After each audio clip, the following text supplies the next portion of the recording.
রাধে রাধে বন্ধুরা, আজ আমার ৪২তম দিন ৭৫তম হার্ট চ্যালেঞ্জে। সকালবেলা উষ্ণ গরম জলে চুমুক দিয়ে চলে গেছিলাম ছাদে সূর্যকে জল ঢেলে শুরু করেছি আজকে যোগা। যা গরম পড়েছে, এসির হাওয়া খাওয়ার পরেও কিন্তু ঘরের এই গরম শরীরকে ভীষণভাবে অস্বস্তি দেয়। তাই ভাবলাম সকালবেলা ছাদেই চলে যাই। একদম প্রাকৃতিক ফুরফুরে হাওয়ার সাথে করে নিয়েছি আজকের যোগা। বেশ অনেক কটা যোগাই আজ করেছি। ভীষণ ভালো লাগছিল।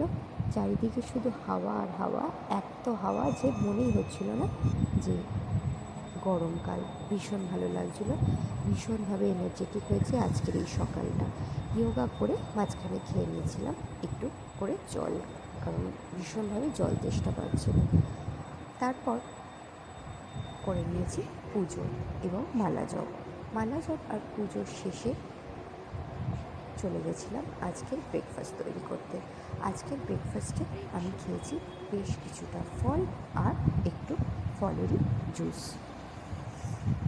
ভগবানকে প্রণাম জানিয়ে ফলটা খেয়ে তারপরে খেয়ে নিয়েছি একটু চা। যেহেতু গলাটা একটু ধরেছে, তোমরা আমার গলার ভয়েস শুনে বুঝতেই পারছো।